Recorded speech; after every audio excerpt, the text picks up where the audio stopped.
Before diving into this incredible story, consider subscribing to the channel and hitting the bell. Every story here has something to say, and you won't want to miss a single one. They thought they were humiliating a black woman by forcing her to play the piano, but they bitterly regretted it. In the chic neighborhoods of Savannah, in Georgia, old mansions lined the streets like motionless remnants of a past never truly buried. Centuries-old oaks, covered in Spanish moss, wove a natural ceiling over the cobblestone walkways. The houses, vast and majestic, exuded the grandeur of a South that refused to call itself post-racial. Opulence was discreet but omnipresent, passed down from generation to generation, like a silent empire built on the memory of chains. Among these residences stood out that of the Langston, a white family descended from a lineage 2 centuries old. The patriarch, William Langston III, had inherited not only land, buildings, and shares in local banks, but also an intangible social power, the kind that is not claimed, but naturally asserts itself in private salons and exclusive clubs. It was whispered that the Langstons once owned more than 200 slaves. No one spoke of it aloud, but the floor of the ballroom still seemed to whisper the steps of those who had never been invited to dance. Every year, Savannah's high society would gather their Tothe Magnolia Gala, a chic charity event whose profits went to fund museums, classical music concerts, and restorations of historic buildings. Noble causes, to be sure, but always chosen by those who had never known need. That evening, the house shone from all sides. Of the bohemian crystal chandeliers cast golden gleams on walls covered with oil portraits and antique bookcases. White-gloved waiters glided among the guests like shadows, carrying on silver platters glasses of vintage champagne, canapes of caviar, and verrines with French names that were never pronounced correctly. The women wore floor-length dresses like in period films, and the men wore tailored suits, discreetly adorned with watches that would cost any worker a year's wages. In a corner, Osc's For About Jazz played a refined arrangement of Duke Ellington, discreet enough not to disturb conversations, but precise enough to flatter cultivated ears. It was the worldly America that wanted to be tolerant, open, modern, but only as long as everyone stayed in their place. A decorative tolerance, polite on the surface, but deeply hierarchical. Diversity was celebrated in introductory speeches, while avoiding actually inviting it to the head table. And in the shadow of this sumptuous setting stood Eleanor Mitchell, a black woman of about 55, elegant, upright, discreet. She wore a simple black dress, without sequins or tinsel, but which hugged her figure with a quiet grace. Her pearl necklace was modest, but real. Her gaze, on the other hand, was what struck one the most, a mixture of calm, depth, and ancient lucidity, the kind of gaze that had seen the world change many times without ever truly transforming. She accompanied Angela Whiteford, a young white woman in her 30s, now a doctor and community health activist.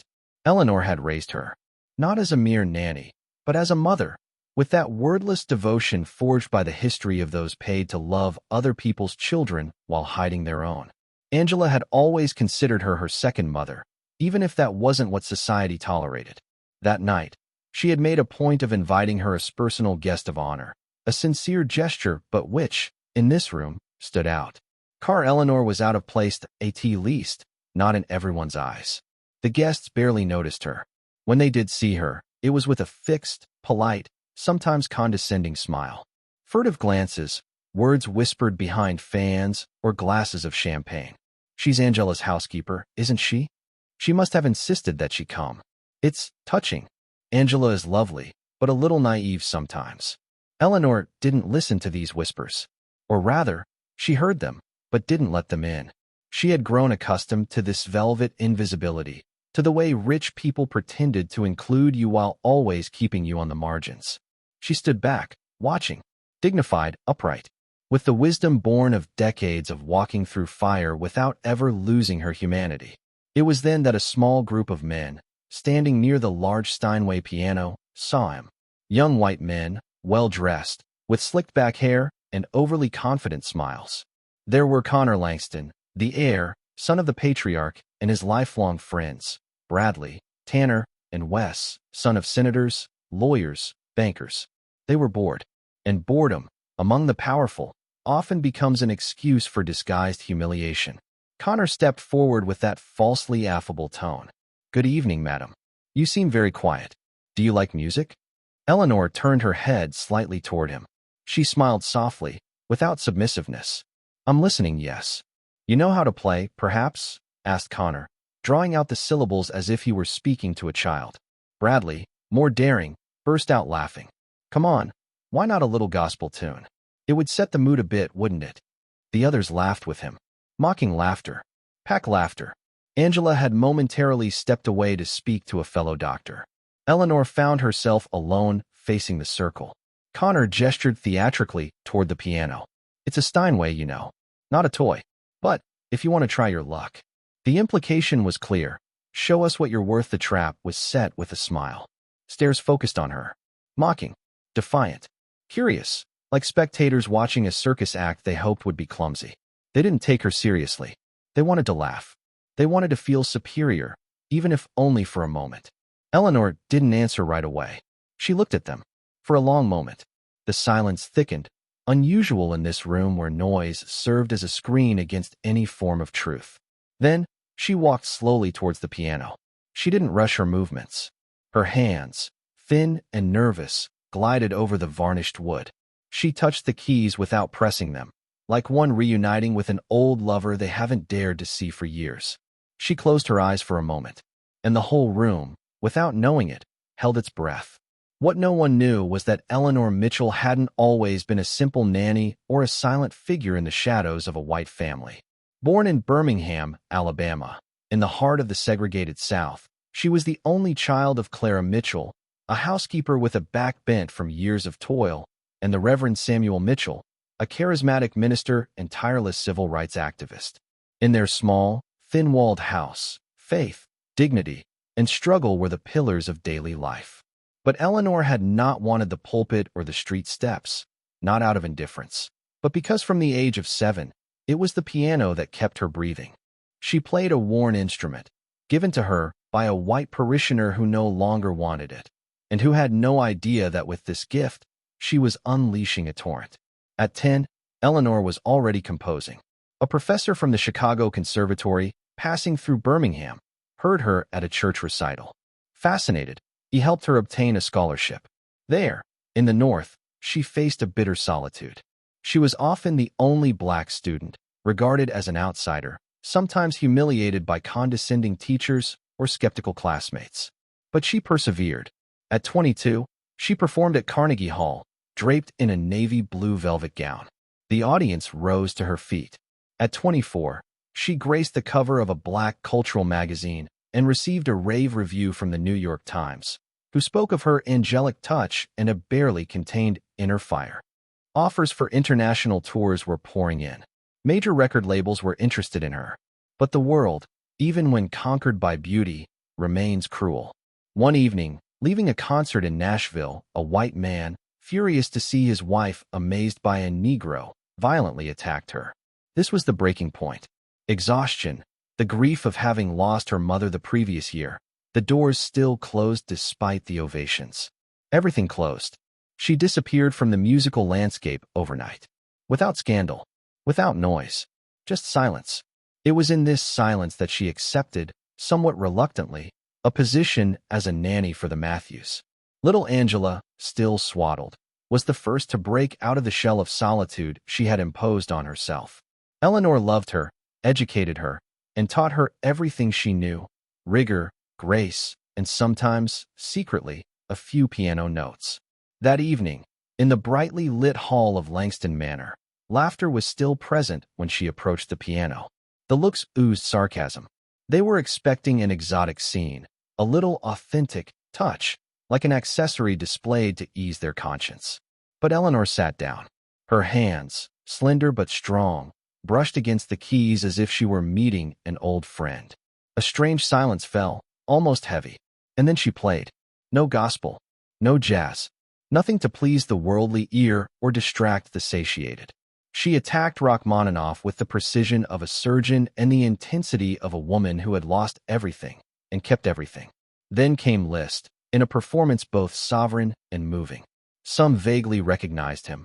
Others remained frozen, mesmerized by the unexpected virtuosity.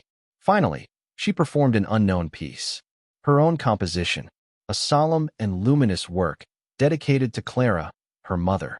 It was a poem in notes, a prayer, a living memory of worn hands, of imposed silences, of dried tears on proud cheeks. The laughter had stopped. The hanging glasses no longer found their way to lips. Time had stood still. A murmur rose from the crowd. Some were crying without understanding why. Others, embarrassed, looked at their shoes, as if the music were judging them. Angela, standing by the stairs, held back tears.